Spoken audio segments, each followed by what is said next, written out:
어떻게 이 속도를 어떻게 해야 될 것 같습니까? 좀 완화를 해야 되나 아니면 난 대통령이 용기를 냈으면 좋겠어요.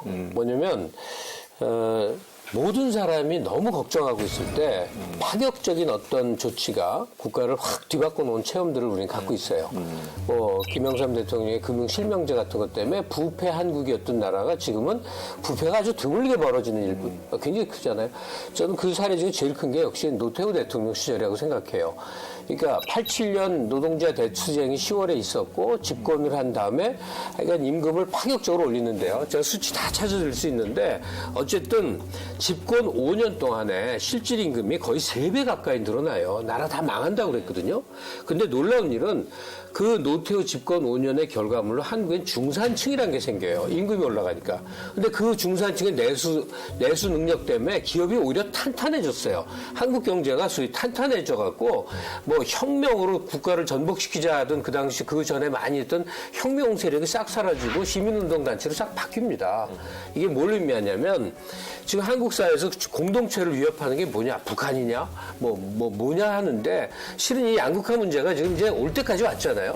근데 정부에서 무언가 조치를 하는데 큰 무리가 안 생겨 야금야금 하는 그 신중한 정책도 때론 좋은데요. 사실은 이 최하위 계층들에게 기본적인 소득을 일정 정도 팍 보존하는 큰 조치를 했을 때 그 효과가 마이너스 효과보다 그것이 생기는 큰 변화가 있다면 대통령은 용기를 내서 할 만해요. 그 전형적인 사례가 최저임금 인상 같은 건데 또 뭐 16% 정도 갖고 이렇게 시끄러운데 한 30% 인상하면 나라가 뒤집어지겠지 이렇게 얘기하는데 사실은 용기 있는 선택이 이 정부에도 필요한 일이에요. 경제 영역에서. 예전에 아르헨티나가 7대 강국이었어요. 믿기지 않죠. 그런데 바로 이런 비슷한 정책을 쓰면서 아르헨티나가 지금요. 지금 아르헨티나가 뭐 중진국이 아니라 뭐 후진국 비슷하게 됐어요. 아르헨티나가 최상위 선진국 그룹이었다가 붕괴했죠. 예. 못 일어나고 있죠. 그게 지금 정치하고 비슷해. 포퓰리즘하고 정반대입니다. 상위 계층에 모든 자산과 권력이 집중돼서 붕괴된 현상인데 그렇게 해석을 저렇게 달리하니 나 참 반장하겠네. 말씀 중에 저는 이게 핵심이 하나 빠져 있다고 봐요. 우리가 최저 시급 얘기를 하다 보니까 정부가 올리는데 이게 사실은 노사정위원회, 최저 시급을 정하는 임금위원회에서 결정하면 그렇죠. 정부가 발표를 하죠. 그러니까 이것은 타협의 결과예요. 근데 정부의 압력이 크게 작용하죠. 정부의 의지와. 또 하나는 당장 이제 노동자들은 올랐으면 좋겠는데 영세 사업자들은 오르면 당장 힘들어지는 것도 아까 처음 말씀드린 사실이고 여기서 용기를 내야 되는 게 전 문재인 대통령 아니고 노동자들 아니고 기업만 용기를 내면 되는 문제예요. 이게 우리나라가 제가 어릴 때 보면 대한민국은 어떻게 한강의 기적을 이뤘는가? 그럼 1. 우리나라는 자원이 없다. 이걸 전제하고 2. 값싼 양질의 노동력. 이게 우리의 이 부의 원천이었단 말이에요. 값싸다는 걸 전제하고 근데 양질이에요. 교육률은 높으니까. 그 노동력으로 우리가 성장을 했는데 선진국이 되려면 값싼 양질의 노동력은 인정되면 안 되는 거잖아요. 선진국은. 적당한 가격을 지불하는 양질의 노동력을 이제 선호해야 되는데 여기서 그 지불 주체는 기업인데 기업이 뒤에 빠져서 힘들어요. 영세사업장 보세요. 근데 이 얘기를 주로 중견기업 이상 대기업들이 하거든요. 최저시급은 원래 적용이 안 돼요. 이들은 훨씬 많이 주고 있으니까.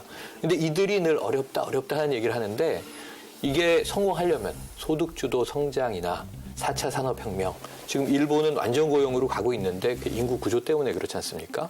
근데 지금 일본의 핵심 논의는 생산성 혁신이거든요. 어떻게 생산성을 혁신하지? 그러면서 지금 막 노는 작업을 시작했잖아요. 재택근무 해봐봐.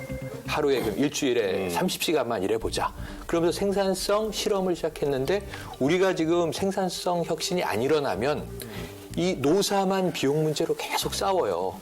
근데 부가가치가 창출되면 더 줘도 이 사람이 필요한 거예요. 기업 입장에선. 그래서 저는 지금 이 앙뜨르프르너십, 이 기업가 정신이 좀 실종된 시대다. 기업이 주도해야 되는데. 아니, 제가 저 의견이 좀 조금만 얼른 굉장히 좋은 지적인데 기업가 정신을 살리려면 기업가들이 기업가 정신을 살리게끔 정부가 도와줘야 돼요. 왜냐하면 기업을 할 수 있는 토양을 만들어줘야지 기업가들도 야씨 한번 해자 이러는데 기업을 하지 못하는 환경으로 예를 들어서 뭐 막 저 세금 저 매겨 임금 올려 그다음에 여러 가지 각종 규제로 막아 그러면 야 여기서 내가 예를 들어서 100억을 투자해서 해서 이게 하는 게 아니라 베트남에 투자하는 게 낫겠다. 기업가 정신을 베트남에 가서 발휘를 한단 말이에요. 그러니까 그걸 불러 모아서 한국에서 기업가 정신을 하게끔 정부가 규제 풀고 이런 거 시장에 좀 맡기고 좀 으쌰으쌰 하게끔 해줘야 되는데 으쌰으쌰 발목을 잡아버리니까. 아니 근데